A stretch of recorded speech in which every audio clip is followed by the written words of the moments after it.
తాకట్టులో ఉన్న బంగారాన్ని విడిపించి ఆ రోజున్న మార్కెట్ ధర కట్టి మిగిలిన డబ్బును మీకు అందిస్తుంది కొమ్మూరి గోల్డ్. నమస్తే, నేను ముఖేష్. గోకర్ణ గౌరవాన్వితులు, శాక్తేయ సహస్ర కిరణ బిరుదాంకితులు, శక్తిపీఠం వ్యవస్థాపకులు పూజ్యశ్రీ డాక్టర్ స్వామి శాంతానంద పురోహిత్ గారు మనతో పాటు ఉన్నారు. వారితో మాట్లాడే ప్రయత్నం చేద్దాం. గురువు గారు నమస్కారం. శ్రీమాత్రే నమః. చాలామందికి కఠినమైన సమస్యలు ఉంటాయి. అసలు చెప్పుకునేటప్పుడు కూడా అయ్యో మేము ఇంత బాధపడుతున్నామే అని చాలా సందర్భాలు అనిపిస్తుంది. మరి ఇలాంటి కఠినమైన సమస్యలని ఊదిపారేసే మంత్రం ఏదైనా ఉందా? సో ఇలాంటి కఠినమైన సమస్యలు విపరీతంగా ఎదుర్కొంటున్న వారికి మీరు చెప్పే లేదా మీరు ఒక చిన్న సజెషన్గా ఇచ్చే మంత్రం ఏదైనా ఉందంటారా?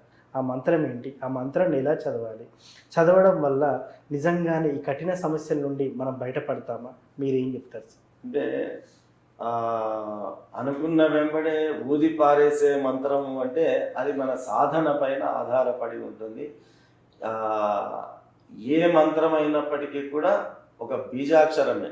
భగవంతుని మంత్రాల్లో ఉండే ప్రతి అక్షరము బీజాక్షరంతో సమానమైనటువంటిది. కాబట్టి కాకపోతే ఇక్కడ మనం గమనించాల్సింది ఏమిటి అంటే మనకు సమస్య ఏమిటి అనేది అత్యంత ముఖ్యమైనటువంటి విషయం. ఉదాహరణకు జీవితంలో ఆ కుటుంబంలో అనారోగ్య సమస్యతో వాళ్ళు సతమతం అవుతున్నారు. అదే వాళ్ళకు పెద్ద పరీక్షగా ఉన్నది. ఎటు చూసినా కూడా వారానికి ఒకసారి పెద్ద కొడుకుకు అనారోగ్యం, మళ్ళీ వారం తర్వాత నాన్నగారికి అనారోగ్యం, మళ్ళీ నెలలో భార్యకు అనారోగ్యం. ఈ రకంగా కొంతమంది తరచుగా హాస్పిటల్ చుట్టే తిరుగుతూ ఉంటారు. అంటే వాళ్ళకి అతిపెద్ద సమస్య ఏంటి కుటుంబంలో అంటే ఆ అనారోగ్యం అనేటటువంటిది అతిపెద్ద సమస్య. అటువంటి సందర్భంలో మనకు మహామృత్యుంజయ మంత్రము అనేటటువంటిది మనకున్నది. త్ర్యంబకం యజామహే సుగంధిం పుష్టివర్ధనం అనేటటువంటి మృత్యుంజయ మంత్రం ఏదైతే ఉన్నదో ఈ మృత్యుంజయ మంత్రాన్ని గనక వాళ్ళు పఠనం చేసినట్టయితే, మృత్యుంజయ మంత్రాన్ని జపం చేసినట్టయితే తప్పకుండా ఆ అనారోగ్య సమస్య నుంచి వారు బయటపడేటటువంటి అవకాశం ఉంటుంది. లేదు ఏ కార్యాలు చేయడానికి పోయినా ఏవో ఒక విఘ్నాలు వస్తున్నాయి, సంకల్పించినటువంటి కార్యం ముందుకు సాగడం లేదు. అటువంటి సందర్భంలో విఘ్నాలను దూరం చేసేటటువంటి వాడు వినాయకుడు. కాబట్టి మనకు ఎంచక్క ఓం గం గణపతయే నమః ఈ యొక్క మంత్రాన్ని గనక నిత్యము స్మరించి మనం చేయదలుచుకున్నటువంటి పనుల్లో మనము పూనుకున్నట్టయితే ఆ రావాల్సినటువంటి విఘ్నాలు దూరం అయిపోయి పనులు సరళీకృతంగా సువ్యవస్థీకృతంగా ముందుకు వెళ్ళేటటువంటి అవకాశం ఉంటుంది. లేదా మనకు మనోధైర్యము తగ్గిపోతుంది, సెల్ఫ్ కాన్ఫిడెన్స్ రావడం లేదు, ఏ పని చేయాలన్నా కూడా ధైర్యం సరిపోవడం లేదు. మరి ఇటువంటి సందర్భంలో మనకు దుర్గాదేవికి సంబంధించినటువంటి మంత్రాన్ని గనక మనం పారాయణం చేసినట్టయితే ఓం దుమ్ దుర్గాయ నమః ఈ నామ మంత్రాన్ని గనక నిత్యము జపం చేసుకున్నట్టయితే ఆ రకమైనటువంటి ఒక మానసిక స్థైర్యాన్ని పొందేటటువంటి అవకాశం ఉంటుంది. ఆ రకంగా మనకున్న సమస్యలను ఆధారంగా చేసుకొని ఏ సమస్యకు ఏ మంత్రాన్ని పఠిస్తే ఆ సమస్య పరిష్కారం అవుతుంది అనేది ఒక చక్కటి మార్గనిర్దేశనము మనకు శాస్త్ర పురాణాల్లో మనకు తెలియచెప్పడం జరిగింది. ఖచ్చితంగా ఆ రకమైనటువంటి మంత్రాలను గనక నిత్యము జపం చేసుకున్నట్టయితే, నిత్యము పారాయణాలు స్తోత్ర పారాయణాలు చేసుకున్నట్టయితే తప్పకుండా ఆ కష్టాలను 100% దూరం చేసుకోవచ్చు. సో కఠినమైన సమస్యలు దూరం అవుతాయి అంటారు. అవును, తప్పకుండా. సో అంటే ఈ రిజల్ట్ మనం ఎన్ని రోజులు చదివితే కనిపిస్తుంది అనేది కూడా ఒక ఇంత ప్రశ్న వస్తుంది సార్.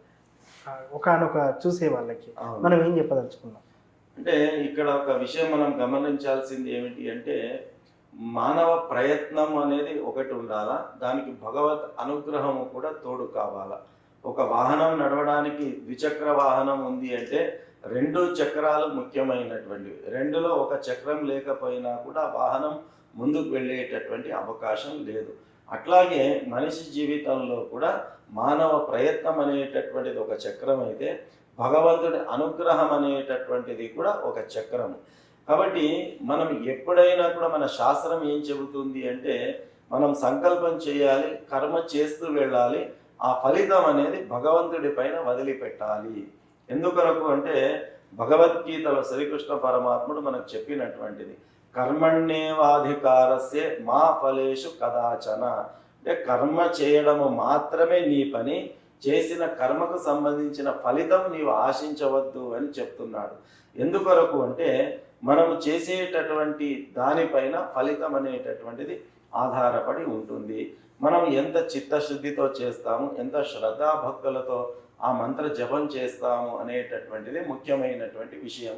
చాలామంది ఏం చేస్తారు అంటే, మీరు ఈ సమస్య తీరాలంటే ఈ మంత్రం చదవండి అని చెప్పారనుకోండి, ఉదయం స్నానం చేసి వచ్చి కూర్చున్న వెంబడే ఏదో డ్యూటీ మాదిరిగా టకటక టకటక కూర్చొని ఒక 2 నిమిషాల్లో అది అయిపోయింది అని చెప్పి వెంబడే లేచిపోతూ ఉంటారు. అంటే ఒక వస్త్ర శుద్ధి ఉండదు, ఒక శరీర శుద్ధి ఉండదు, ఒక ఆత్మశుద్ధి అనేటటువంటిది ఉండదు, ఆసన శుద్ధి అనేటటువంటిది ఉండదు, పాత్ర శుద్ధి అనేటటువంటిది ఉండదు.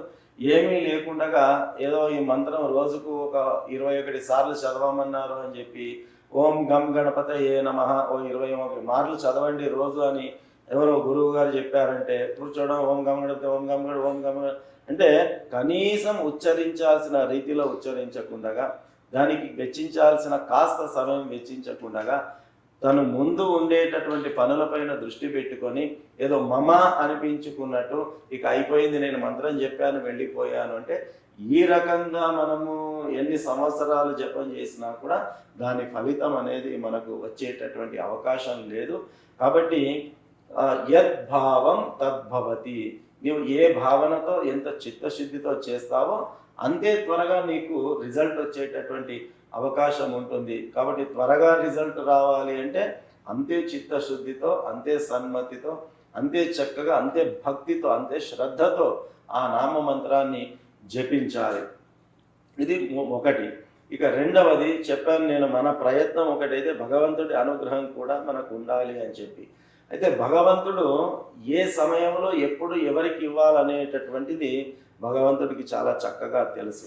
ఎందుకంటే అపాత్ర దానం చేయకూడదు అనేది మనకు శాస్త్రం చెబుతుంది. అపాత్ర దానం చేయడము కూడా దోషమే, అది శాస్త్రం మనకు చెబుతుంది.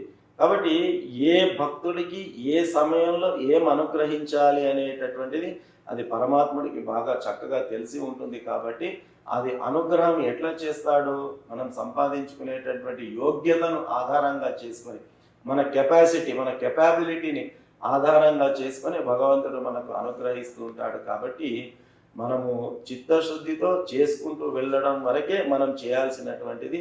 అది ఎంత త్వరగా దాని రిజల్ట్ వస్తుంది అనేది అది మనం పరమాత్ముడికే వదిలిపెట్టాలి. ఎస్. సో మొత్తానికి మన ప్రయత్నం మనం చేస్తే దైవ ప్రయత్నం దేవుడు చేస్తాడని చెప్తారు. సో చాలా చక్కగా చెప్పారు గురువు గారు. కఠిన సమస్యల నుండి బయటపడాలంటే మీరు చెప్పినటువంటి ఈ 2 మంత్రాలు కానీ ఏవైతే ఉన్నాయో అవి చదివితే క్రమంగా ఫలితాలు అవే కనిపిస్తాయి. అంటే చదవడం మన ప్రయత్నం, తర్వాత దైవ నిర్ణయం. ప్రయత్నం మనది, ఫలితం పరమాత్మది. థ్యాంక్ యూ గురువు గారు. శ్రీమాత్రే నమః.